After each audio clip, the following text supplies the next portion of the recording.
ನಮಸ್ಕಾರ ಆತ್ಮೀಯ ವೀಕ್ಷಕರೇ, ನಿಮ್ಮೆಲ್ಲರಿಗೂ ಈ ಒಂದು ಅದ್ಭುತವಾಗಿರುವಂತಹ ರೀಡಿಂಗಿಗೆ ಸ್ವಾಗತ. ಇವತ್ತಿನ ರೀಡಿಂಗಲ್ಲಿ ತಿಳ್ಕೊಳ್ಳೋಣ, ನಿಮ್ಮ ಪರ್ಸನ್ ಅವರ ಮನಸ್ಸಲ್ಲಿ ನೀವೇ ಇದ್ದೀರಾ ಅಥವಾ ಬೇರೆ ಇನ್ಯಾರಾದರೂ ಇದ್ದಾರಾ ಅನ್ನೋದನ್ನ ಈ ಒಂದು ರೀಡಿಂಗಲ್ಲಿ ತಿಳ್ಕೊಳ್ಳೋಣ. ಇದೊಂದು ಜನರಲ್ ರೀಡಿಂಗ್ ಆಗಿರುತ್ತೆ. ನಿಮಗೆ ರೆಸೊನೇಟ್ ಆದರೆ ಮಾತ್ರ ರೀಡಿಂಗ್ನ ವಾಚ್ ಮಾಡೋದಕ್ಕೆ ಕಂಟಿನ್ಯೂ ಮಾಡ್ತೀರಾ. ಅದರ್ವೈಸ್ ನೀವು ಪರ್ಸ್ನಲ್ ರೀಡಿಂಗ್ನ ಬುಕ್ ಮಾಡ್ಕೊಳ್ಬಹುದು. ಸ್ಕ್ರೀನ್ ಮೇಲೆ ಕಾಣ್ತಿರುವಂತಹ ನಂಬರಿಗೆ ವಾಟ್ಸಪ್ ಮಾಡಿ ನಿಮ್ಮ ರೀಡಿಂಗ್ನ ನೀವು ಬುಕ್ ಮಾಡ್ಕೊಳ್ಳಿ. ಓಕೆ, ಇದೊಂದು ಜನರಲ್ ರೀಡಿಂಗ್, ನೆನಪಿರಲಿ. ಈಗ ಸ್ಕ್ರೀನ್ ಮೇಲೆ ಕಾಣ್ತಿರುವಂತಹ 3 ಫೈಲ್ಗಳು ಇಲ್ಲಿ ಕಾಣಿಸ್ತಿದೆ. 3 ನಂಬರ್ಗಳು ನಿಮಗೆ ಕಾಣಿಸ್ತಾ ಇದೆ ಅಲ್ವಾ? 1176 ಇದೆ, 369 ಇದೆ, ಹಾಗೆಯೇ 765 ಇದೆ. ನೀವು ಯಾವ ಒಂದು ನಂಬರ್ನ ಆಯ್ಕೆ ಮಾಡ್ಕೊಳ್ಬೇಕಲ್ವಾ, ಅದಕ್ಕೂ ಮುಂಚೆನೆ ನಿಮ್ಮ ವ್ಯಕ್ತಿ ಹೆಸರನ್ನ ಮನಸ್ಸಲ್ಲೇ 3 ಸಲ ನೆನ್ಪು ಮಾಡಿಕೊಂಡು ನಂಬರ್ಗಳನ್ನ ಆಯ್ಕೆ ಮಾಡ್ಕೊಳ್ಳಿ. ಕಮೆಂಟಲ್ಲಿ ನೀವು ಯಾವ ನಂಬರ್ನ ಆಯ್ಕೆ ಮಾಡ್ಕೊಂಡಿರ್ತೀರಲ್ವಾ, ಆ ನಂಬರ್ನ ಹಾಕಿ ರೆಡ್ ಹಾರ್ಟ್ ಮಾರ್ಕ್ ಹಾಕಿಬಿಟ್ಟು ಎನರ್ಜಿನ ರಿಸೀವ್ ಮಾಡ್ಕೊಳ್ತೀರಾ. ಉದಾಹರಣೆಗೆ ನೀವು ಇವಾಗ 369 ಆಯ್ಕೆ ಮಾಡ್ಕೊಂಡಿದ್ದೀರಾ ಅಂತ ಹೇಳಿದ್ರೆ ಅಲ್ಲಿ ಕಮೆಂಟಲ್ಲಿ 369 ಅಂತ ಹೇಳ್ಬಿಟ್ಟು ರೆಡ್ ಹಾರ್ಟ್ ಮಾರ್ಕ್ ಹಾಕ್ಬಿಟ್ಟು ಎನರ್ಜಿನ ರಿಸೀವ್ ಮಾಡ್ಕೊಳ್ತೀರಾ. ಇಲ್ಲ ಅಂತ ಹೇಳಿದ್ರೆ ಫಸ್ಟ್ ಒನ್ ಅಥವಾ 3ನೇ ನಂಬರ್ನ ನೀವು ಆಯ್ಕೆ ಮಾಡ್ಕೊಂಡಿದ್ದೀರಾ ಅಂತ ಹೇಳಿದ್ರೆ ಆ ಸಂಖ್ಯೆನ ಹಾಕ್ಬಿಟ್ಟು ರೆಡ್ ಹಾರ್ಟ್ ಮಾರ್ಕ್ ಹಾಕಿ ಎನರ್ಜಿನ ರಿಸೀವ್ ಮಾಡ್ಕೊಳ್ಬೇಕು. ಓಕೆ, ಎಸ್, ರೀಡಿಂಗ್ನ ಸ್ಟಾರ್ಟ್ ಮಾಡೋಣ. ಈಗ ನಂಬರ್ನ ಆಯ್ಕೆ ಮಾಡ್ಕೊಂಡಿದ್ದೀರಾ ಅಂತ ಹೇಳಿ ಭಾವಿಸ್ತೀನಿ. ಆಯ್ಕೆ ಮಾಡ್ಕೊಂಡಿದ್ದೀರಾ ಅಲ್ವಾ? Right, thank you. ಹಾಗೆ ಯಾರೆಲ್ಲ ಚಾನೆಲ್ನ ಸಬ್ಸ್ಕ್ರೈಬ್ ಮಾಡ್ಕೊಂಡು ನನ್ನ ಜೊತೆ ಕನೆಕ್ಟ್ ಆಗಿದ್ದೀರಾ, ಥ್ಯಾಂಕ್ ಯು ಸೋ ಮಚ್. ನಿಮ್ಮೆಲ್ಲರಿಗೂ ಒಂದು ಬಿಗ್ ಹಾರ್ಟ್ ನನ್ನ ಕಡೆಯಿಂದ. ಆ್ಯಂಡ್ ಕನೆಕ್ಟ್ ಆಗಿ ಒಂದಷ್ಟು ಪಾಸಿಟಿವ್ ರೀಡಿಂಗ್ಸ್ ಇರ್ಬೋದು ಅಥವಾ ನಿಮ್ಮ ಎನರ್ಜಿ ತಕ್ಕಂತಹ ಒಂದು ರೀಡಿಂಗ್ಸ್ಗಳನ್ನು ನಾನಿಲ್ಲಿ ಮಾಡ್ತಾ ಹೋಗ್ತೀನಿ. ಓಕೆ, ಕನೆಕ್ಟ್ ಆಗೋದಕ್ಕೆ ಮಿಸ್ ಮಾಡಬೇಡಿ. ಎಸ್, ರೀಡಿಂಗ್ ಸ್ಟಾರ್ಟ್ ಮಾಡೋಣ. ಈಗ 1176 ಯಾರು ಈ ಒಂದು ಮೊದಲನೇ ನಂಬರ್ನ ಆಯ್ಕೆ ಮಾಡ್ಕೊಂಡಿದ್ದೀರಾ, ನಿಮ್ಮ ವ್ಯಕ್ತಿಯ ಎನರ್ಜಿಯ ಕನೆಕ್ಟ್ ಮಾಡಿದಾಗ ಅವ್ರ ಮನಸ್ಸಲ್ಲಿ ಈಗ ನೀವೇ ಸಂಪೂರ್ಣವಾಗಿ ಆವರಿಸ್ಕೊಂಡಿದ್ದೀರಾ. ಓಕೆನಾ? ಬೇರೆ ಯಾರಿಗೂ ಕೂಡ ಇಲ್ಲಿ ಜಾಗ ಅನ್ನೋಂಥದ್ದು ಇಲ್ಲ ಅವ್ರ ಮನಸ್ಸಲ್ಲಿ. ಯಾಕೆ ಅಂತ ಹೇಳಿದ್ರೆ ಅವರಿಗೆ ನಿಮ್ಮನ್ನು ಹೊರತಾಗಿ ನಿಮ್ಮ ಜಾಗದಲ್ಲಿ ಬೇರೆ ಒಬ್ಬ ವ್ಯಕ್ತಿನ ಊಹಿಸ್ಕೊಳ್ಳೋದಕ್ಕೂ ಅವರಿಲ್ಲಿ ಇಷ್ಟಪಡೋದಿಲ್ಲ. ಓಕೆನಾ? ಇವಾಗಿನ ಸದ್ಯದ ಪರಿಸ್ಥಿತಿಲಿ ಅವರಿಗೆ ಬೇರೆಯವ್ರನ್ನ ಅವ್ರ ಫ್ಯಾಮಿಲಿನ ಮದುವೆ ಮಾಡ್ತಾ ಇರಬಹುದು ಅಥವಾ ಮದುವೆ ಮಾಡೋದಕ್ಕೆ ತಯಾರಿ ನಡೆಸ್ತಾ ಇರಬಹುದು, ಆದರೆ ಅವ್ರ ಮನಸ್ಸಲ್ಲಿ ನೀವೇ ಇದ್ದೀರಾ. ಓಕೆನಾ? ಸೊ ಇಲ್ಲ, ನೀವಿಬ್ರು ಇವಾಗ ಒಟ್ಟಿಗೆ ಇದ್ದೀರಾ, ಚೆನ್ನಾಗಿದ್ದೀರಾ, ಅಥವಾ ನಿಮಗೆಲ್ಲ ಒಂದು ಕಡೆ ನಿಮ್ಮ ಪರ್ಸನ್ ಮೇಲೆ ಡೌಟ್ ಇರ್ಬೋದು. ಯಾರೋ ಇರ್ಬೋದು, ಇವನಿಗೆ ಅಥವಾ ಇವಳಿಗೆ ಎಕ್ಸ್ ಪರ್ಸನ್ ಇದ್ರಲ್ವಾ, ಅವ್ರ ಜೊತೆ ಈಗಲೂ ಕಾಂಟ್ಯಾಕ್ಟಲ್ಲಿ ಇರ್ಬೋದೇನೋ ಇವನು ಅಥವಾ ಇವಳು ಅನ್ನೋಂಥದ್ದು ನಿಮ್ಮ ಮನಸ್ಸಲ್ಲಿ ಇದೆ ಅಂತ ಹೇಳಿದ್ರೆ ಖಂಡಿತ ಅವ್ರ ಎಕ್ಸ್ ಪರ್ಸನ್ ಜೊತೆ ಯಾವುದೇ ರೀತಿಯಾದಂಥ ಕಾಂಟ್ಯಾಕ್ಟ್ನ ಇಟ್ಕೊಂಡಿಲ್ಲ ಅನ್ನೋಂಥ ಎನರ್ಜಿ ಇದೆ. ಯಾಕಂದರೆ ಆ ಎಕ್ಸ್ ಪರ್ಸನಿಂದ ತುಂಬಾನೇ ಅವರು ಪೇನನ್ನ ನೋಡಿದ್ದಾರೆ, ನೋನ ಕೊಟ್ಟಿದ್ದಾರೆ, ನಂಬಿಕೆ ದ್ರೋಹವನ್ನು ಅವ್ರು ಮಾಡಿದ್ದಾರೆ. ಸೊ ಹಾಗಾಗಿ ಅವ್ರ ಮೇಲೆ ಯಾವತ್ತೂ ಕೂಡ ತಿರುಗಿ ನೋಡಬಾರ್ದು ಅವ್ರನ್ನ ಇನ್ನು ಅನ್ನೋಂತಹ ಮನಸ್ಥಿತಿ ಅವರಿಗೆ ಬಂದಿದೆ. ಓಕೆನಾ?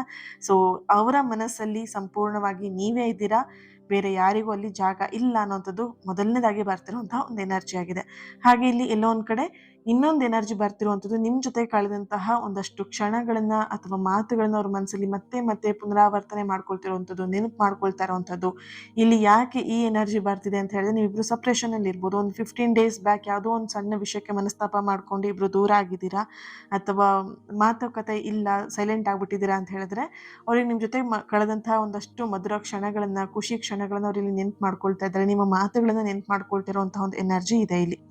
ಹಾಗೆ ಇಲ್ಲಿ ನಿಮ್ಮ ಪರ್ಸನ್ ಎನರ್ಜಿಲಿ ಕನೆಕ್ಟ್ ಮಾಡಿದಾಗ ನಿಮ್ಮ ಜೊತೆಗೆ ಮಾತಾಡೋದಕ್ಕೆ ಅಥವಾ ನಿಮ್ಮನ್ನು ನೋಡೋದಕ್ಕೆ ಅವರಿಗೆ ಒಂದು ಪರ್ಫೆಕ್ಟ್ ಟೈಮಿಗೆ ಇಲ್ಲಿ ಕಾಯ್ತಾ ಇರುವಂತಹ ಒಂದು ಎನರ್ಜಿ ಇದೆ. ಓಕೆನಾ? ನಿಮ್ಮ ಒಂದು ಸಿಚುವೇಶನ್ ಮೇಲೆ ನೀವು ಯಾವ ರೀತಿ ರಿಯಾಕ್ಟ್ ಮಾಡ್ತೀರಾ, ನೀವು ಇನ್ನು ಕೋಪದಲ್ಲಿದ್ದೀರೋ ಅಥವಾ ಇನ್ನು ಬೇಜಾರಲ್ಲಿದ್ದೀರೋ ಅಥವಾ ಏನು ಯೋಚನೆ ಮಾಡ್ತಿದ್ದೀರಾ ಎಲ್ಲದನ್ನು ಅವ್ರು ಇಲ್ಲಿ ತಿಳ್ಕೊಳ್ತಾ ಇದ್ದಾರೆ. ಹೇಗೆ ತಿಳ್ಕೊಳ್ತಿದ್ದಾರೆ ಅಂತ ಹೇಳಿದ್ರೆ, ನಿಮ್ಮ ಫ್ರೆಂಡ್ ಮುಖಾಂತರ ಆಗಿರಬಹುದು ಅಥವಾ ನಿಮ್ಮ ಆತ್ಮೀಯರಿಂದ ಆಗಿರಬಹುದು, ಇದಕ್ಕಿಂತ ಹೆಚ್ಚಾಗಿ ನಿಮ್ಮ ಫ್ಯಾಮಿಲಿ ಮೆಂಬರ್ಸ್, ನಿಮ್ಮ ಅಣ್ಣ ಅಥವಾ ತಂಗಿ ಅಥವಾ ತಮ್ಮ, ಯಾರೋ ನಿಮ್ಮ ಸೈಡಿಂದ ಒಬ್ರು ಅವರಿಗೆ ಪರಿಚಯ ಇದ್ದಾರೆ. ಹಾಗಾಗಿ ಅವ್ರ ಮುಖಾಂತರ ನೀವು ಹೇಗಿದ್ದೀರಾ ಆ್ಯಂಡ್ ನಿಮ್ಮ ಪರಿಸ್ಥಿತಿ ಹೇಗಿದೆ ಅನ್ನೋದನ್ನು ಅವ್ರು ಇಲ್ಲಿ ತಿಳ್ಕೊಳ್ತಾ ಇದ್ದಾರೆ.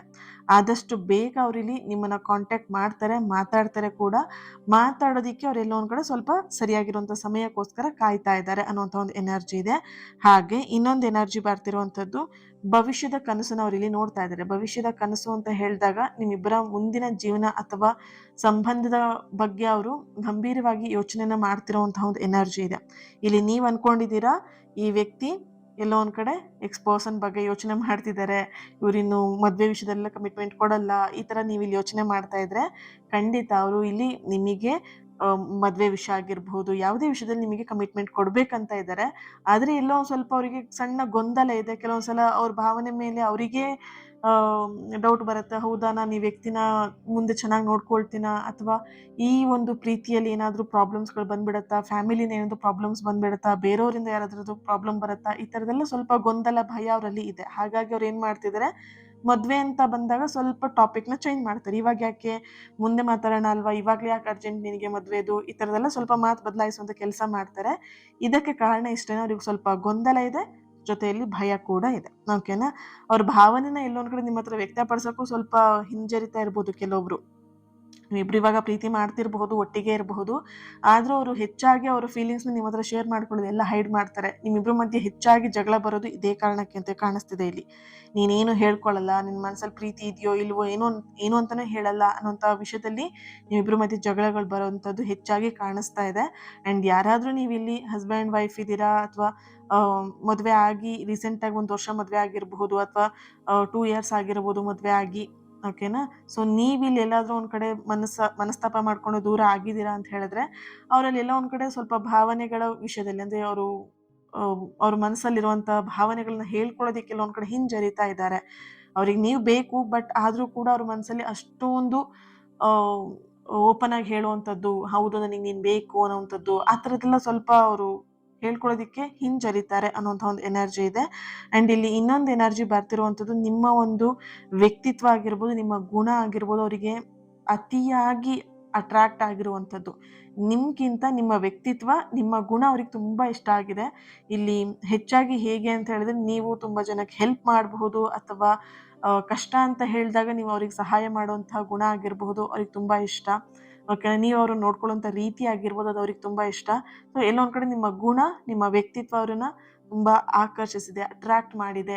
ನೀವಿಲ್ಲಿ ಯಾವ ರೀತಿಯಾಗಾದ್ರೂ ಇರ್ಬೋದು, ಕಪ್ಪಾಗಿರ್ಬೋದು, ಸಣ್ಣ ಆಗಿರ್ಬೋದು, ಕುಳ್ಳಾಗಿರ್ಬೋದು, ಉದ್ದ ಇರ್ಬೋದು, ದಪ್ಪ ಇರ್ಬೋದು, ತುಂಬಾ ಸಣ್ಣ ಇರ್ಬೋದು, ಹೇಗೆ ಇರ್ಬೋದು. ನೀವು ನೋಡೋದಿಕ್ಕೆ ದೈಹಿಕವಾಗಿ ಅವ್ರಿಗೇನು ಯಾವುದೇ ರೀತಿಯಾದ ಸಮಸ್ಯೆ ಇಲ್ಲ. ಬಟ್ ಅವರಿಗೆ ಇರುವಂಥದ್ದೇನು ಅಂತ ಹೇಳಿದ್ರೆ, ನಿಮ್ಮ ವ್ಯಕ್ತಿತ್ವ, ನಿಮ್ಮ ಗುಣ ಅವರಿಗೆ ತುಂಬಾನೇ ಇಷ್ಟ ಆಗಿದೆ ಅನ್ನೋಂಥ ಒಂದು ಎನರ್ಜಿ ಇದೆ. ಅವರ ಹೃದಯದಲ್ಲಿ, ಅವ್ರ ಮನಸ್ಸಲ್ಲಿ ನಿಮ್ಮ ಬಗ್ಗೆ ತುಂಬಾ ಡೀಪ್ ಆಗಿರುವಂತಹ ಒಂದು ಪ್ರೀತಿನ ಹೊಂದಿದ್ದಾರೆ. ಶುದ್ಧವಾಗಿರುವಂತಹ ಟ್ರೂ ಲವ್‌ನ ಹೊಂದಿದ್ದಾರೆ. ನೀವಿಲ್ಲಿ ನಿಮ್ಮ ಪರ್ಸನ್ ಬಗ್ಗೆ ಯಾವುದೇ ರೀತಿಯಾದಂತಹ ಅನುಮಾನವನ್ನ ಪಡೋದಿಕ್ಕೆ ಹೋಗ್ಬೇಡಿ. Okay? So thank you so much. And ಇನ್ನೊಂದು ಸಂದೇಶ ನಿಮಗೆ ಯೂನಿವರ್ಸಿಂದ ಬರ್ತಿರುವಂಥದ್ದು, ಯಾವುದೇ ಕಾರಣಕ್ಕೂ ಅನುಮಾನವನ್ನ ಪಡಬೇಡಿ ನಿಮ್ಮ ಪರ್ಸನ್ ಬಗ್ಗೆ. ನಿಮ್ಮ ಮೇಲಿರುವಂತಹ ಪ್ರೀತಿ ಅಥವಾ ಆಸಕ್ತಿ ಅವರಿಗೆ ನಿಜವಾಗಿದೆ ಅನ್ನುವಂತಹ ಮೆಸೇಜ್ ಕೂಡ ನಿಮಗಿಲ್ಲಿ ಸಿಗ್ತಾ ಇದೆ. ಓಕೆನಾ? So thank you so much. ಯಾರು ಮೊದಲನೇ ಕಾರ್ಡನ್ನ ಆಯ್ಕೆ ಮಾಡ್ಕೊಂಡಿದ್ದಾರೆ, ನೀವು ಕಮೆಂಟಲ್ಲಿ ತಿಳಿಸ್ತೀರಾ. 1176 ಅಂತ ಹೇಳ್ಬಿಟ್ಟು ರೆಡ್ ಹಾರ್ಟ್ ಮಾರ್ಕ್ ಹಾಕಿ ಎನರ್ಜಿನ ರಿಸೀವ್ ಮಾಡ್ಕೊಳ್ಳಿ. Thank you. ಹಾಗೆ 2ನೇ ಪೈಲ್ 369 ಯಾರು ಆಯ್ಕೆ ಮಾಡ್ಕೊಂಡಿದ್ದೀರಾ, ನಿಮ್ಮ ವ್ಯಕ್ತಿಯ ಮನಸ್ಥಿತಿ, ಅವರ ಎನರ್ಜಿ ಕನೆಕ್ಟ್ ಮಾಡಿದಾಗ ಅವರ ಮನಸ್ಸಿನಲ್ಲಿ ನೀವಿದ್ದೀರಾ. ಆದ್ರೆ ಅದ್ರ ಜೊತೆಗೆ ಅವರಿಗೆ ಕೆಲಸ, ಕುಟುಂಬ ಅಥವಾ ಬೇರೆ ಜವಾಬ್ದಾರಿಗಳ ಒಂದು ಒತ್ತಡ ಹೆಚ್ಚಾಗಿ ಕಾಣಿಸ್ತಾ ಇದೆ. ಇಲ್ಲಿ ಹಳೆಯ ನೆನಪುಗಳ ಒಂದು ಎನರ್ಜಿ ಕೂಡ ಬರ್ತಿದೆ. ಅವರ ಒಂದು ಪಾಸ್ಟ್ ಅಲ್ಲಿ ಒಂದಷ್ಟು ಕೆಲ ಘಟನೆಗಳು ನಡೆದಿದೆ. ಓಕೆನಾ? ಅವರ ಎಕ್ಸ್ ಪರ್ಸನ್ ಇಂದ ಅಥವಾ ಹಳೆಯ ವ್ಯಕ್ತಿಯಿಂದ ಆ ಒಂದು ನೆನಪುಗಳು ಇಂದಿಗೂ ಕೂಡ ಅವ್ರ ಮನಸ್ಸಲ್ಲಿ ಕಾಡ್ತಾನೆ ಇದೆ. ಅದರಿಂದ ಅವ್ರು ಇನ್ನೂ ಹೊರಗೆ ಬಂದಿಲ್ಲ, ಹೀಲ್ ಆಗಿಲ್ಲ ಅವರು. ಪಾಸ್ಟ್ ಅಲ್ಲಿ ಅವ್ರಿಗೆ ಏನು ಹರ್ಟ್ ಆಗಿದೆ, ಅಥವಾ ರಿಲೇಶನ್ಶಿಪ್ ಅಲ್ಲಿ ಏನಿದ್ರು ಅದ್ರಲ್ಲಿ ಏನ್ ನೋವಾಗಿದೆ, ಮೋಸ ಹೋಗಿದ್ದಾರೆ, ಅದರಿಂದ ಅವ್ನು ಇನ್ನೂ ಕೂಡ ಹೊರಗೆ ಬಂದಿಲ್ಲ. ಓಕೆನಾ? ಇನ್ನು ಅದೇ ಹಳೆ ನೆನಪಲ್ಲಿ, ಅವ್ನು ಅಷ್ಟು ಚೆನ್ನಾಗಿ ಪ್ರೀತಿ ಮಾಡ್ತಿದ್ದ, ನಾನು ಅವಳಿಗೆ ಪ್ರೀತಿ ಕೊಡ್ತಿದ್ದೆ, ಅವ್ನು ನನಗೆ ಇಷ್ಟು ಪ್ರೀತಿ ಮಾಡ್ತಿದ್ದ. ದಟ್ ಮೀನ್ಸ್ ಇಲ್ಲಿ ಹುಡುಗ ಅಥವಾ ಹುಡುಗಿ ಎರಡು ಕೂಡ ಎನರ್ಜಿ ಇದೆ. ಅವರಿಗೆ ಪಾಸ್ಟಿನ ಒಂದು ಕೆಲ ಘಟನೆಗಳನ್ನ ಮರೆಯೋದಿಕ್ಕೆ ಆಗ್ತಾ ಇಲ್ಲ. ತುಂಬಾ ಕಷ್ಟಪಡ್ತಿದ್ದಾರೆ. ಮರಿಬೇಕು ಅನ್ನೋದು ಮನ್ಸಲ್ಲಿದೆ, ಅವ್ರಿಂದ ಸಿಗಲ್ಲ ಅನ್ನೋದು ಅವ್ರಿಗೆ ಗೊತ್ತಿದೆ. ಗೊತ್ತಿದ್ರೂ ಕೂಡ ಅವ್ರಿಗೆ ಎಲ್ಲೋ ಒಂದ್ ಕಡೆ ಬಿಡೋದಿಕ್ಕೆ ಮನಸ್ಸಾಗ್ತಾ ಇಲ್ಲ. ಓಕೆನಾ? ಇನ್ನು ಅವ್ರ ಜೊತೆ ಕಾಂಟ್ಯಾಕ್ಟ್ ಮಾಡ್ಬೇಕು, ಮಾತಾಡ್ಬೇಕು ಅನ್ನೋಂಥ ಹಂಬಲ ಅವರಲ್ಲಿ ಹೆಚ್ಚಾಗಿ ಕಾಣಿಸ್ತಾ ಇದೆ. ಇಲ್ಲಿ ಎಲ್ಲೋ ಒಂದ್ ಕಡೆ ನಿಮ್ಮ ಪರ್ಸನ್ ಎನರ್ಜಿ ಕನೆಕ್ಟ್ ಮಾಡಿದಾಗ ನಿರ್ಧಾರ ತೆಗೆದುಕೊಳ್ಳೋದಿಕ್ಕೆ ಹಿಂಜರಿತಾ ಇದ್ದಾರೆ. ನಿಮ್ಮ ಇಬ್ಬರ ನಡುವೆ ಇರುವಂತಹ ಬಾಂಧವ್ಯದ ಬಗ್ಗೆ ಒಂದು ಸ್ಪಷ್ಟ ನಿರ್ಧಾರಕ್ಕೆ ಬರೋದಕ್ಕೆ ಅವರಿಗೆ ಸಮಯವನ್ನು ತಗೊಳ್ತಾರೆ. ಸಮಯ ಕೊಡ್ಬೇಕಾಗಿದೆ ನೀವು. ಯಾಕಂತ ಹೇಳಿದ್ರೆ ಅವ್ರು ಇನ್ನೂ ಕೂಡ ಪಾಸ್ಟಿನ ಒಂದು ರಿಲೇಶನ್ಶಿಪ್ ಇಂದ, ಪಾಸ್ಟಿನ ಒಂದು ಕೆಲ ಘಟನೆಗಳಿಂದ ಹೊರಗೆ ಬರೋದಿಕ್ಕೆ ಅವ್ರು ಈಗಲೂ ಕೂಡ ಟ್ರೈ ಮಾಡ್ತಿದ್ದಾರೆ. ರೈಟ್? ಇವಾಗ್ಲೇ ಹೋಗ್ಬಿಟ್ಟು ನೀನು ನನಗೆ ಮದುವೆ ಮಾಡ್ಕೊಂಡ್ಬಿಡ್ತೀಯಾ, ಇವಾಗ್ಲೇ ನನಗೆ ಬಂದು ಮನೇಲಿ ಮಾತಾಡ್ಬಿಡ್ತೀಯಾ ಅಂತ ಹೋಗ್ಬಿಟ್ಟು ನೀವು ಹೇಳಿದ್ರೆ, ಅವ್ರು ಯಾವುದೇ ಕಾರಣಕ್ಕೂ ಅದಕ್ಕೆ ರೆಸ್ಪಾನ್ಸ್ ಮಾಡಲ್ಲ. ಅವರಿಗೂ ಕೂಡ ಇಲ್ಲಿ ಟೈಮ್ ಬೇಕಾಗಿದೆ. ಅಂಡ್ ಅವ್ರು ಇಲ್ಲಿ ಟೈಮ್ನ ತಗೊಳ್ತಾರೆ ಕೂಡ. ನಿಮ್ಮ ಹತ್ರ ಕೇಳ್ಬೋದು ಕೂಡ, ನಂಗೆ ಸ್ವಲ್ಪ ಟೈಮ್ ಕೊಡು, ನನಗೆ ಮಾತಾಡೋದಕ್ಕೆ ಟೈಮ್ ಕೊಡು ಅಂತ ನಿಮ್ಮ ಹತ್ರ ಕೇಳ್ತಾ ಇರ್ಬೋದು. ಬಟ್ ನೀವೆಲ್ಲೋ ಒಂದ್ ಕಡೆ ಅವ್ರ ಬಗ್ಗೆ ಅರ್ಜೆಂಟ್ ಮಾಡ್ತಿದ್ದೀರಾ, ನೀನು ಇವಾಗಲೇ ಬಂದ್ಬಿಡು, ಇವಾಗಲೇ ಮಾತಾಡ್ಬಿಡು, ಇವಾಗಲೇ ಎಲ್ಲ ಆಗ್ಬಿಡ್ಬೇಕು ಅಂತ ಹೇಳ್ಬಿಟ್ಟು ಸ್ವಲ್ಪ ತಾಳ್ಮೆ ಇರಲಿ ನಿಮಗೆ. ಎಲ್ಲ ಅರ್ಜೆಂಟಲ್ಲಿ ಮಾಡೋದಕ್ಕೆ ಹೋದರೆ ಇರೋವಂಥ ವ್ಯಕ್ತಿನೂ ನೀವು ಕಳ್ಕೊಂಡ್ಬಿಡ್ತೀರಾ. ಹಾಗಾಗಿ ಸ್ವಲ್ಪ ತಾಳ್ಮೆಯಿಂದ ಇರಿ, ನಿಮ್ಮ ವ್ಯಕ್ತಿಗೆ ಸ್ವಲ್ಪ ಸಮಯವನ್ನು ಕೊಡಿ. ಸಮಯ ಕೊಡಿ ಅಂತ ಹೇಳಿದ್ರೆ ಅವ್ರಿಗೆ ಸ್ವಲ್ಪ ಹೀಲ್ ಆಗೋದಕ್ಕೆ, ಮಾತಾಡೋದಕ್ಕೆ, ಜವಾಬ್ದಾರಿಗಳನ್ನು ತಗೊಳ್ಳೋದಕ್ಕೆ, ನಿರ್ಧಾರ ತಗೊಳ್ಳೋದಕ್ಕೆ ಸಮಯವನ್ನು ಕೊಡಿ ಅನ್ನುವಂಥ ಒಂದು ಎನರ್ಜಿ ಇದೆ. ಇನ್ನೊಂದು ಎನರ್ಜಿ ಬರ್ತಿರುವಂಥದ್ದು ಭಾವನಾತ್ಮಕವಾಗಿರುವಂತಹ ಗೊಂದಲ ಅವರಲ್ಲಿ ಇದೆ. ನಿಮ್ಮ ಬಗ್ಗೆ ಕಾಳಜಿ ಇದೆಯಾ ಅಂತ ನೋಡಿದ್ರೆ ಕಾಳಜಿ ಇದೆ, ಅದನ್ನ ಬಹಿರಂಗವಾಗಿ ತೋರಿಸ್ಕೊಳ್ಳೋದಕ್ಕೆ ಅವರಿಗೆ ಸಾಧ್ಯ ಆಗ್ತಾ ಇಲ್ಲ. ನಿಮ್ಮ ಬಗ್ಗೆ ಪ್ರೀತಿ ಆಗಿರ್ಬೋದು, ಕಾಳಜಿ ಆಗಿರ್ಬೋದು ಇದೆ, ಬಟ್ ಅವರಿಗೆ ಪಾಸ್ಟಿನ ಒಂದು ಏನಿದೆ ಅಲ್ವಾ ನೋವು, ಅದೆಲ್ಲವನ್ನು ಕೂಡ ನಿಮ್ಮೇಲಿರುವಂಥ ಕಾಳಜಿ ಪ್ರೀತಿನ ತಡೆ ಮಾಡ್ತಿರುವಂತಹ ಒಂದು ಎನರ್ಜಿ ಇಲ್ಲಿ ಇದೆ. ಓಕೆನಾ? ಅದನ್ನ ಬಹಿರಂಗ ಪಡಿಸೋದಕ್ಕೆ, ಅವ್ರಿಗೆ ವ್ಯಕ್ತಪಡಿಸೋದಕ್ಕೆ ಆಗ್ತಾ ಇಲ್ಲ. ಅವರ ಭಾವನಾತ್ಮಕವಾಗಿ ಏನು ನಿಮ್ಮ ಬಗ್ಗೆ ಫೀಲ್ ಇದೆ ಅನ್ನೋದನ್ನ ಹೇಳೋದಕ್ಕೆ ಅವರಿಗೆ ಸಾಧ್ಯ ಆಗ್ತಾ ಇಲ್ಲ. ಎಲ್ಲ ಒಂದ್ ಕಡೆ ಅದನ್ನ ಮರೆಮಾಚ್ತಾ ಇರುವಂಥ ಒಂದು ಎನರ್ಜಿ ಇದೆ. ಅವ್ರ ಮನಸ್ಸಲ್ಲಿರುವಂತಹ ನಿಜವಾದ ಭಾವನೆಗಳನ್ನ ನಿಮ್ಮಿಂದ ಮುಚ್ಚಿಡೋದಕ್ಕೆ ಪ್ರಯತ್ನವನ್ನ ಮಾಡ್ತಾ ಇದ್ದಾರೆ. ಕೆಲವೊಂದಷ್ಟು ವಿಷಯಗಳನ್ನು ಕೂಡ ನಿಮ್ಮ ಹತ್ರ ಮುಚ್ಚಿಟ್ಟಿರಬಹುದು ಅವರು. ಏನಾದರೂ ಹೇಳಿದ್ರೆ ನೀವೇನು ತಪ್ಪು ತಿಳ್ಕೊಂಡ್ಬಿಡ್ತೀರನೋ ಅವ್ರ ಬಗ್ಗೆ, ಏನಾದರೂ ರಾಂಗ್ ಆಗಿ ಅವ್ರ ಬಗ್ಗೆ ಒಂದು ಇಂಪ್ರೆಷನ್ ಬಂದ್ಬಿಡತ್ತೆ ಅನ್ನೋದನ್ನು ಅವರಿಗೆಲ್ಲೋ ಒಂದು ಕಡೆ ಭಯ ಪಡ್ತಾ ಇರುವಂಥದ್ದು, ಕೆಲವೊಂದಷ್ಟು ವಿಷಯಗಳನ್ನು ಮರೆಮಾಚ್ತಾ ಇರುವಂತಹ ಒಂದು ಎನರ್ಜಿ ಕೂಡ ಇದೆ.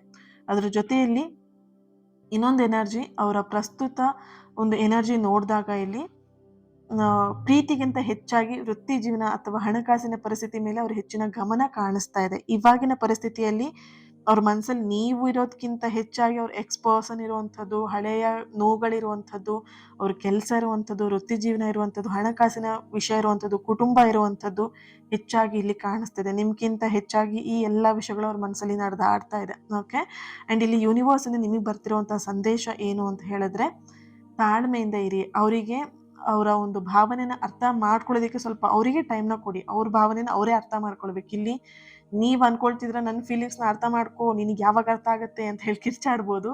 ಆದರೆ ನಿಮ್ಮ ಫೀಲಿಂಗ್ಸ್ಗಿಂತ ಅವ್ರ ಫೀಲಿಂಗ್ಸ್ನ ಅವರೇ ಅರ್ಥ ಮಾಡ್ಕೊಳ್ಳೋದು ತುಂಬ ಇಂಪಾರ್ಟೆಂಟ್ ಆಗಿದೆ. ಅದಕ್ಕೆ ಸ್ವಲ್ಪ ಸಮಯನೂ ಬೇಕು, ಜಾಗನೂ ಕೂಡ ಬೇಕು, ಅವ್ರಿಗೆ ಸ್ಪೇಸ್ ಕೂಡ ಬೇಕಾಗಿದೆ. ಓಕೆನಾ? ಬದಲಾವಣೆ ಸಮಯ ಅಂತ ಎನರ್ಜಿ ನೋಡಿದಾಗ ಅವರ ಆಲೋಚನಾ ಶಕ್ತಿ ಬದಲಾಗ್ತಾ ಇದೆ. ಬದಲಾಗಬೇಕು ಅಂತ ಹೇಳಿದ್ರೆ ಸ್ವಲ್ಪ ನೀವು ಅವರಿಗೆ ಟೈಮ್ನ ಕೊಡಬೇಕು. ಅದು ಶೀಘ್ರದಲ್ಲೇ ನಿಮಗೆ ಸ್ಪಷ್ಟತೆಯಾಗಿ ಸಿಗತ್ತೆ, ಉತ್ತರ ಕೂಡ ಸಿಗತ್ತೆ. ಆದಷ್ಟು ನೀವು ತಾಳ್ಮೆಯಿಂದ ಇರಿ. ಓಕೆನಾ? ಅರ್ಜೆಂಟ್ ಮಾಡಿದಷ್ಟು ನೀವು ಸಂಬಂಧವನ್ನ, ವ್ಯಕ್ತಿನ ಕಳ್ಕೊಳ್ತೀರಾ. ಹಾಗಾಗಿ ಆದಷ್ಟು ರಿಲ್ಯಾಕ್ಸ್ ಆಗಿ ತಾಳ್ಮೆಯಿಂದ ಅವ್ರಿಗಷ್ಟಕ್ಕೆ ಅವ್ರನ್ನ ಬಿಟ್ಬಿಡಿ. ಓಕೆನಾ? ಅವರೆಲ್ಲೂ ಓಡೋಗಲ್ಲ. Okay, yes, thank you. ಯಾರು ಸೆಕೆಂಡ್ ಪೈಲ್ನ ಆಯ್ಕೆ ಮಾಡ್ಕೊಂಡಿದ್ರಿ ನಂಬರನ್ನ 369 ಅಂತ ಹೇಳ್ಬಿಟ್ಟು ರೆಡ್ ಹಾರ್ಟ್ ಮಾರ್ಕ್ ಹಾಕಿ ಎನರ್ಜಿನ ರಿಸೀವ್ ಮಾಡ್ಕೊಳ್ಳಿ. Thank you. ಹಾಗೆಯೇ ಮೂರನೇ ಒಂದು ನಂಬರ್ನ 765 ಯಾರು ಈ ಒಂದು ಸಂಖ್ಯೆನ ಆಯ್ಕೆ ಮಾಡ್ಕೊಂಡಿದ್ದೀರಾ, ನಿಮ್ಮ ವ್ಯಕ್ತಿಯ ಎನರ್ಜಿಗೆ ಕನೆಕ್ಟ್ ಮಾಡಿದಾಗ ಮೌನ ಮತ್ತು ಒಂದು ಡಿಸ್ಟೆನ್ಸ್ ಅನ್ನುವಂಥದ್ದು, ಸೈಲೆನ್ಸ್ ಮತ್ತು ಡಿಸ್ಟೆನ್ಸ್ ಅನ್ನುವಂಥ ಒಂದು ಎನರ್ಜಿ ಬರ್ತಿದೆ. ಪ್ರಸ್ತುತ ಅವರ ಮನಸ್ಸಲ್ಲಿ ನಿಮಗಿಂತ ಹೆಚ್ಚಾಗಿ ಬೇರೆ ವ್ಯಕ್ತಿ, ವಿಷಯ ಅಥವಾ ಪರಿಸ್ಥಿತಿಗಳು ಆವರಿಸ್ಕೊಂಡಿದೆ ಅನ್ನುವಂಥದ್ದು ಸ್ಪಷ್ಟವಾಗಿ ಇಲ್ಲಿ ಎನರ್ಜಿ ಬರ್ತಿದೆ. ಓಕೆನಾ? ಅವರು ತಮ್ಮ ಒಂದು ಸ್ವಂತ ಜೀವನ ಮತ್ತು ಭಾವನೆಗಳನ್ನು ಸರಿಪಡಿಸ್ಕೊಳ್ಳುವಂಥ ಹಂತದಲ್ಲಿ ಇದ್ದಾರೆ. ಇಲ್ಲಿ ಅವರು ಸ್ವಂತ ಜೀವನ ಅಂತ ಹೇಳಿದಾಗ ಸ್ವಲ್ಪ ನಿಮ್ಮ ಪರ್ಸನ್ ಸೆಲ್ಫಿಶ್ ಥರ ಇಲ್ಲಿ ಬಿಹೇವ್ ಮಾಡ್ತಿರ್ಬೋದು ನಿಮ್ಮ ಜೊತೆಗೆ. ಅವ್ರ ಲೈಫನ್ನ ಅವ್ರು ನೋಡ್ಕೊಳ್ತಿದ್ದಾರೆ. ನಿಮಗೂ ಹೇಳ್ತಿರ್ಬಹುದು ಕೆಲವೊಂದು ವಿಷಯದಲ್ಲಿ, ನೀನು ಈ ವಿಷಯದಲ್ಲಿ ಮೂವ್ ಆನ್ ಆಗು, ಪ್ರೀತಿ ವಿಷಯದಲ್ಲಿ ನನ್ನ ತುಂಬ ನಂಬ್ಕೊಂಡಿರ್ಬೇಡ, ಟ್ರಸ್ಟ್ ಮಾಡಬೇಡ, ಈ ಥರದ್ದೆಲ್ಲ ಮಾತುಗಳನ್ನು ನಿಮಗೆ ಹೇಳ್ತಾ ಇರ್ಬೋದು ಆ ವ್ಯಕ್ತಿ ಅನ್ನೋಂಥ ಒಂದು ಎನರ್ಜಿ ಕೂಡ ಇದೆ. ಅವ್ರು ಹೆಚ್ಚಾಗಿ ಅವ್ರ ಲೈಫ್ ಬಗ್ಗೆ ಅವರಿಲ್ಲಿ ಫೋಕಸ್ ಮಾಡ್ತಾ ಇದ್ದಾರೆ. ನಿಮ್ಮ ಪ್ರೀತಿ ನಿಮ್ಮ ಬಗ್ಗೆ ಅನ್ನೋದಕ್ಕಿಂತ ಹೆಚ್ಚಾಗಿ ಅವ್ರ ಲೈಫ್ ಬಗ್ಗೆ. ಸ್ಟಾರ್ಟಿಂಗ್ ಡೇಸಲ್ಲಿ ಹೇಗಿತ್ತು ಅಂತ ಹೇಳಿದ್ರೆ, ಅವ್ರು ನಿಮ್ಮನ್ನು ತುಂಬ ಕೇರ್ ಮಾಡ್ತಾ ಇದ್ರು. ನೀವು ಅವ್ರನ್ನ ಅಷ್ಟೊಂದು ಏನು ಸೀರಿಯಸ್ ಆಗಿ ತೊಗೊಂಡಿರಲಿಲ್ಲ, ಸ್ವಲ್ಪ ಹಗುರವಾಗಿ ತೊಗೊಂಡಿದ್ರಿ. ಇವಾಗ ಅದು ಉಲ್ಟಾ ಆಗಿದೆ. ನೀವು ಅವ್ರನ್ನ ಸೀರಿಯಸ್ ಆಗಿ ತೊಗೊಂಡ್ರೆ ಅವ್ರು ನಿಮ್ಮನ್ನು ಇವಾಗ ಸೀರಿಯಸ್ ಆಗಿ ತಗೊಳ್ತಾ ಇಲ್ಲ. ಸ್ವಲ್ಪ ವೆಯ್ಟ್ ಮಾಡಿಸ್ತಾ ಇರುವಂಥದ್ದು ಅಥವಾ ಮೂವ್ ಆನ್ ಆಗು ಅಂತ ಹೇಳುವಂಥದ್ದಾಗಿರಲಿ, ಈ ಥರದ್ದೆಲ್ಲ ಎನರ್ಜಿ ಇದೆ. ಆ್ಯಂಡ್ ಇಲ್ಲಿ ಹೆಚ್ಚಾಗಿ ನೋಡಿದಾಗ ನಿಮ್ಮ ಪರ್ಸನ್ ಎನರ್ಜಿಯಲ್ಲಿ ಅವರ ಮನಸ್ಸಲ್ಲಿ ಬೇರೊಬ್ಬ ವ್ಯಕ್ತಿಯ ಒಂದು ಪ್ರಭಾವ ಅಥವಾ ಹಳೆಯ ಬಂಧದ ಒಂದು ನೆನಪುಗಳು ಹೆಚ್ಚಾಗಿ ಇಲ್ಲಿ ಕಾಣಿಸ್ತಾ ಇದೆ. ಅದು ಇನ್ನೂ ಉಳ್ಕೊಂಡಿದೆ ಅನ್ನುವಂಥದ್ದು ಎನರ್ಜಿ ಕೂಡ ಬರ್ತಿದೆ. ನಿಮ್ಮಿಂದ ಸ್ವಲ್ಪ ಅವರು ಡಿಸ್ಟೆನ್ಸ್ನ ಮೇಂಟೈನ್ ಮಾಡ್ತಿದ್ದಾರೆ, ನಿಮ್ಮಿಂದ ಸ್ವಲ್ಪ ವಿರಾಮವನ್ನು ತಗೊಳ್ತಾ ಇದ್ದಾರೆ. ಪ್ರಸ್ತುತ ನಿಮ್ಮ ಸಂಬಂಧದಲ್ಲಿ ಸ್ವಲ್ಪ ಡಿಸ್ಟೆನ್ಸನ್ನು ಕಾಯ್ಕೊಳ್ಳೋದಕ್ಕೆ ಅವ್ರು ಇಲ್ಲಿ ಬಯಸ್ತಾ ಇದ್ದಾರೆ. ನಿಮ್ಮಿಂದ ದೂರ ಇರಬೇಕು, ಅತಿಯಾಗಿ ಈ ವ್ಯಕ್ತಿನ ಹಚ್ಕೊಳ್ಬಾರ್ದು, ಅಟ್ಯಾಚ್ಮೆಂಟ್ ಬೇಡ, ಈ ವ್ಯಕ್ತಿ ಜೊತೆ ಜಾಸ್ತಿ ಕಾಂಟ್ಯಾಕ್ಟಲ್ಲಿ ಇರಬಾರ್ದು, ಸ್ವಲ್ಪ ಅವಾಯ್ಡ್ ಮಾಡಬೇಕು ಇವರನ್ನ, ಈ ಥರದ್ದೆಲ್ಲ ಎನರ್ಜಿ ಬರ್ತಿದೆ. ನೋಡ್ತಿರ್ಬೋದು ಇತ್ತೀಚಿನ ದಿನದಲ್ಲಿ ಒಂದು 15 ಡೇಸಿಂದ ಇರ್ಬೋದು, ಅಥವಾ ಒಂದು 6 ಮಂತಿಂದ ಇರ್ಬೋದು, 3 ಮಂತಿಂದ ಇರ್ಬೋದು, 1 ಮಂತಿಂದ ಇರ್ಬೋದು, ನಿಮ್ಮನ್ನು ತುಂಬ ಅವಾಯ್ಡ್ ಮಾಡ್ತಿದ್ದಾರೆ. ನಿಮ್ಮ ಕಾಲ್ಸ್ ಇರ್ಬೋದು, ಮೆಸೇಜ್ ಇರ್ಬೋದು, ಅವಾಯ್ಡ್ ಮಾಡ್ತಾ ನಿಮ್ಮನ್ನು ಎಲ್ಲೋ ಒಂದು ಕಡೆ ದೂರ ಸರಿಸ್ತಾ ಇರುವಂಥ ಒಂದು ಎನರ್ಜಿ ಇಲ್ಲಿ ಬರ್ತಾ ಇದೆ. ಇಲ್ಲಿ ಅವರ ಗಮನ ಎಲ್ಲೋ ಒಂದು ಕಡೆ ಬೇರೆ ಕಡೆಗೆ ಹೋಗ್ತಾ ಇದೆ. ತಮ್ಮ ವೈಯಕ್ತಿಕ ಸಮಸ್ಯೆಗಳ ಮೇಲೆ ಅಥವಾ ಬೇರೆ ಒಂದು ವಿಷಯದ ಮೇಲೆ ಅವರು ಇಲ್ಲಿ ಆಕರ್ಷಣೆಯನ್ನು ಹೊಂದ್ತಾ ಇದ್ದಾರೆ. ಆಕರ್ಷಣೆ ಅಂತ ಬೇರೆ ವಿಷಯ ಅಂತ ಹೇಳಿದಾಗ ಇಲ್ಲಿ ಅವರ ಬಿಸ್ನೆಸ್ ಬಗ್ಗೆ ಆಗಿರಬಹುದು ಅಥವಾ ಬೇರೆ ವ್ಯಕ್ತಿನೂ ಕೂಡ ಅವರಿಗೆಲ್ಲ ಒಂದ್ ಕಡೆ ಅಟ್ರಾಕ್ಟ್ ಮಾಡ್ತಾ ಇರಬಹುದು. ಅವರ ಆಫೀಸಲ್ಲಿರುವಂತಹ ವ್ಯಕ್ತಿನೇ ಆಗಿರ್ಬೋದು ಅಥವಾ ಅವ್ರ ಜೊತೆ ಕೆಲಸ ಮಾಡ್ತಿರುವಂತಹ ವ್ಯಕ್ತಿ ಅಥವಾ ಅವ್ರ ಸುತ್ತಮುತ್ತ ಫ್ರೆಂಡ್ ಸರ್ಕಲ್ ಅಲ್ಲೇ ಇರುವಂತಹ ವ್ಯಕ್ತಿ, ಆ ವ್ಯಕ್ತಿ ನಿಮಗೂ ಕೂಡ ಗೊತ್ತಿದ್ದಾರೆ ಅನ್ನುವಂತಹ ಒಂದು ಎನರ್ಜಿ ಕೂಡ ಇದೆ. ಓಕೆ, ಆದಷ್ಟು ಅವರ ಎನರ್ಜಿ ಹೇಗೆ ಅಂದ್ರೆ ನಿಮ್ಮಿಂದ ಸ್ವಲ್ಪ ಡಿಸ್ಟೆನ್ಸ್ ಮಾಡೋದು, ನಿಮ್ಮನ್ನ ಅವಾಯ್ಡ್ ಮಾಡೋದು, ಬೇರೆ ಕಡೆಗೆ ಆಕರ್ಷಿತ ಆಗ್ತಾ ಇರುವಂತಹ ಒಂದು ಎನರ್ಜಿ ಇಲ್ಲಿ ಬರ್ತಾ ಇದೆ. ಹಾಗೇನೆ ಇನ್ನೊಂದು ಎನರ್ಜಿ ಬರ್ತಿರುವಂತದ್ದು ಸ್ವಾರ್ಥದ ಒಂದು ಆಲೋಚನೆ. ಇಲ್ಲಿ ಸ್ಟಾರ್ಟಿಂಗ್ ಅಲ್ಲೇ ಎನರ್ಜಿ ಬಂದಿದೆ, ಮತ್ತೆ ರಿಪೀಟ್ ಆಗಿ ಬರ್ತಿರುವಂತಹ ಒಂದು ಎನರ್ಜಿ ಇದಾಗಿದೆ. ಪ್ರಸ್ತುತ ಅವರು ತಮ್ಮ ಸ್ವಂತ ಲಾಭವನ್ನ ನೋಡ್ತಾ ಇದ್ದಾರೆ. ಇಲ್ಲಿ ನಿಮ್ಮಿಂದ ಏನ್ ಲಾಭ ಇದೆ, ಸ್ವಲ್ಪ ಅವ್ರ ಮೈಂಡ್ ಹೇಗೆ ಅಂತ ಹೇಳಿದ್ರೆ ಪ್ರೀತಿ, ಪ್ರೇಮ, ಅಟ್ಯಾಚ್ಮೆಂಟ್ ಅನ್ನೋದಕ್ಕಿಂತ ಹೆಚ್ಚಾಗಿ ಅವ್ರ ಒಂಥರ ಬಿಸ್ನೆಸ್ ಮೈಂಡ್ ತರ. ಇದನ್ನ ನಾನು ಈ ವ್ಯಕ್ತಿನ ಮದ್ವೆ ಆದ್ರೆ ಅಥವಾ ಈ ವ್ಯಕ್ತಿ ಜೊತೆ ನಾನು ಕಮಿಟ್ ಆದ್ರೆ ನನಗೇನ್ ಲಾಭ, ಈ ತರ ಅವ್ರು ಇಲ್ಲಿ ಯೋಚನೆನ ಮಾಡ್ತಾ ಇದ್ದಾರೆ. ಅವರ ಅನುಕೂಲದ ಬಗ್ಗೆ ಅವ್ರು ಇಲ್ಲಿ ಮಾತ್ರ ಹೆಚ್ಚಾಗಿ ಯೋಚನೆನ ಮಾಡ್ತಿರೋಂತ ಒಂದು ಎನರ್ಜಿ ಇಲ್ಲಿ ಬರ್ತಿದೆ. ಇಲ್ಲಿ ಮನಸ್ಸಿಂದ ಅವ್ರು ಎಲ್ಲ ಒಂದ್ ಕಡೆ ನಿಮ್ ಜೊತೆ ಕಮ್ಯುನಿಕೇಶನ್ ಮಾಡ್ತಾ ಇಲ್ಲ. ಕಮ್ಯುನಿಕೇಶನ್ ಇದ್ರೂ ಕೂಡ ನಿಮ್ಮಿಬ್ರು ಮಧ್ಯ ಮನಸ್ಸಿಂದ ಅವ್ರು ಮಾತಾಡ್ತಾ ಇಲ್ಲ, ಕಮ್ಯುನಿಕೇಶನ್ ಇಲ್ಲ ಅನ್ನೋಂಥ ಒಂದು ಎನರ್ಜಿ ಇದೆ. ಅಂಡ್ ಇಲ್ಲಿ ಯೂನಿವರ್ಸಿನ ನಿಮಗೆ ಬರ್ತಿರೋ ಸಂದೇಶ ಏನು ಅಂತ ಹೇಳಿದ್ರೆ, ನಿಮ್ಮ ಒಂದು ಆತ್ಮ ಗೌರವಕ್ಕೆ ಆದ್ಯತೆನ ನೀವಿಲ್ಲಿ ನೀಡ್ಬೇಕಾಗತ್ತೆ. ಓಕೆನಾ, ಯಾರನ್ನು ಇಲ್ಲಿ ಒತ್ತಾಯಪೂರ್ವಕವಾಗಿ ನಿಮ್ಮ ಹತ್ರ ಇಟ್ಕೊಳ್ಳೋದಿಕ್ಕೆ ಅಥವಾ ನೀವು ಅವರನ್ನು ತಲುಪೋದಿಕ್ಕೆ ಪ್ರಯತ್ನ ಮಾಡೋದು ಅಷ್ಟು ಒಳ್ಳೇದಲ್ಲ. ನಿಮ್ಮ ಲೈಫಿಗೆ ಅದು ಒಳ್ಳೇದಲ್ಲ. ನಿಮ್ಮ ಸ್ವಂತ ಪ್ರಗತಿಯತ್ತ ನೀವು ಗಮನ ಕೊಡೋದು ತುಂಬಾನೇ ಹೆಚ್ಚಾಗಿ ಎನರ್ಜಿ ಬರ್ತಾ ಇದೆ ನಿಮ್ಮ ಲೈಫ್ ಬಗ್ಗೆ. ಈಗ ಅವ್ರು ಹೇಗಿದ್ದಾರೆ, ನಿಮ್ಮನ್ನ ಅವಾಯ್ಡ್ ಮಾಡಿ ಅವ್ರ ಲೈಫ್ ಬಗ್ಗೆ ಅವ್ರು ಇಲ್ಲಿ ನೋಡ್ತಾ ಇದ್ದಾರೆ, ರೈಟ್? ಸೊ ಇಲ್ಲಿ ನಿಮಗೆ ಬರ್ತಿರೋ ಸಂದೇಶನೂ ಅದೇ ರೀತಿಯೇ. ಇಲ್ಲಿ ನೀವೆಷ್ಟು ಅಂತ ಅವ್ರ ಹಿಂದೆ ಹೋಗ್ತೀರಾ, ಅವ್ರ ಹಿಂದೆ ಹೋದಷ್ಟು ನಿಮ್ಮ ಒಂದು ಸೆಲ್ಫ್ ರೆಸ್ಪೆಕ್ಟೇ ಕಡಿಮೆ ಆಗ್ತಾ ಹೋಗುತ್ತೆ, ರೈಟ್? ಸೊ ಹಾಗಾಗಿ ಯೂನಿವರ್ಸಿನ ಬರ್ತಿರುವಂತ ಸಂದೇಶ ಏನು ಅಂತ ಹೇಳಿದ್ರೆ, ನಿಮ್ಮ ಆತ್ಮಗೌರವಕ್ಕೆ ಆದಷ್ಟು ಒಂದು ಆದ್ಯತೆನ ನೀಡಿ ಅನ್ನುವಂಥ ಒಂದು ಎನರ್ಜಿ ಬರ್ತಿದೆ. ಯಾರನ್ನು ಒತ್ತಾಯ ಮಾಡೋದಕ್ಕೆ ಹೋಗ್ಬೇಡಿ. ಒತ್ತಾಯ ಮಾಡಿದಷ್ಟು ಅದು ನಿಮಗೆ ಹರ್ಟ್ ಆಗ್ತಾ ಹೋಗುತ್ತೆ. ನೀವು ಅಟ್ಯಾಚ್ಮೆಂಟ್ ಬೆಳೆಸ್ಕೊಂಡಷ್ಟು ನಿಮಗೆ ಅದು ಹರ್ಟ್ ಆಗ್ತಾ ಹೋಗುತ್ತೆ.